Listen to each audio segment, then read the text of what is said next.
Assalamualaikum warahmatullahi wabarakatuh. Waalaikumsalam warahmatullahi wabarakatuh. Ibu-ibu sakinah yang saya hormati, terima kasih kesempatan yang diberikan. Terutama ini sebetulnya tugas berkesinambungan dari sebelum Ramadan yang disampaikan oleh Pak Agus untuk melakukan sesuatu yang akan saya laporkan kali ini. Ini dari pelaporan. Sebenarnya pelaporan terkait dengan masalah parenting, termasuk bagaimana kita memberikan pengasuhan terhadap anak-anak kita. Nah, Pak Guru kok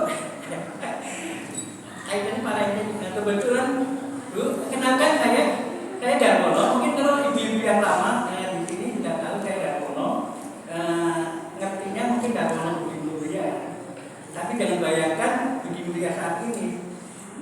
Budi Mulia saya dulu nggak seperti sekarang ini. Jadi Al-Quran aja, tafsir Quran itu ada 4. Tafsir sosial politik oleh Pak Amin Rais. Tafsir konvensional ya, Jalalain edukasi oleh Pak Burokin, tafsir kitab khusus oleh Pak Prapto, dan ada tafsir yang khas yang ini akan saya sampaikan sebetulnya adalah terkait dengan tafsir yang kita kenal sebagai tafsir kauniyah.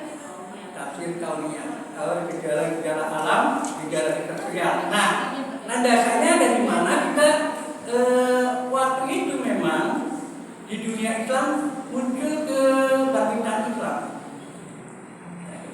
Yang kita kenal sebagai dengan slogan rujuk ila sunnah wal Quran, ya, rujuk ila Quran wal Sunnah. Jadi tidak ada lagi pertentangan Sunni, Syiah dan sebagainya, karena sadar bahwa kita itu punya landasan-landasan sendiri. Ya. Dan oleh karena itu yang terkenal saat itu adalah ayat A'udzubillahi minasyaitonir rajim. Inna fi khalqis samawati wal ardh wa ikhtilafil laili wan nahar la ayatin lil albab alladzina yadhkuruna Allaha qiyaman wa qu'udan wa 'ala junubihim wa yatafakkaruna fi khalqis samawati wal ardh rabbana ma khalaqta hadza batila subhanaka faqina adzabannar.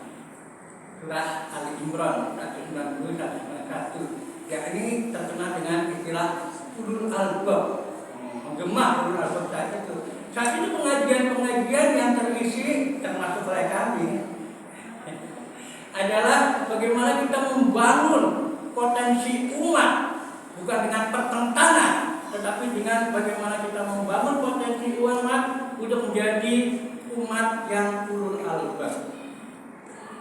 Siapakah mereka? Alladzina yadhkuruna Allaha qiyaman wa qu'udan wa 'ala junubihim wa yatafakkaruna fi khalqis samawati wal ardh rabbana ma khalaqta hadza batila subhanaka faqina adzabannar. Jadi mereka yang punya keseimbangan zikir dan fikir. Nah, sekarang banyak kita berbicara tentang zikir, ya kan? Tapi kita lupa fikir. Kita waktu itu yang berkembang adalah sains dan teknologi.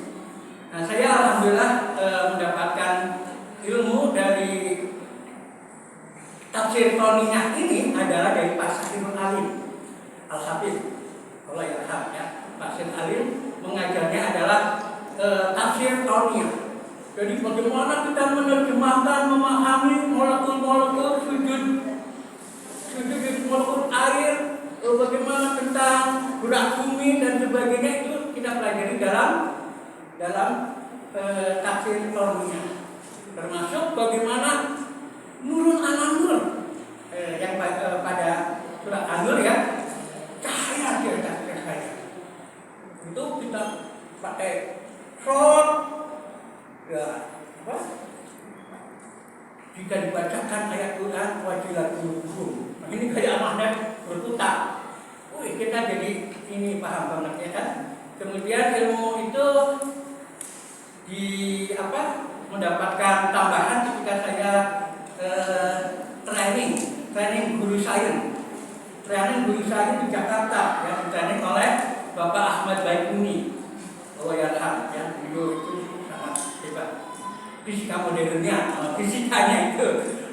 Jadi saya dari kedokteran hewan kedokteran hewan, kemudian di sini dengan berbagai tafsir yang diberikan sehingga kalau kita mau nafsir ini ayatnya jenis ayat apa? Karena banyak tafsir yang diberikan hanya melihat balaghahnya, hanya melihat kata-katanya. Ini tidak pas. Ya, jadi logika kata-kata, logika bahasa itu bisa diterapkan untuk misalnya kalau kita menerjemahkan surah Asy-Syu'ara ya tentang penyair bahwa penyair itu dia berjalan ke lembah dan sebagainya. Nah, kalau kita terjemahkan dengan bahasa denotatif, itu sekarang kan para penyair itu ya kata yang begitu, padahal yang dimaksud adalah pengembaraan imajinasinya. Pengembaraan imajinasinya kadang-kadang dia bisa tidak mengerjakan, tapi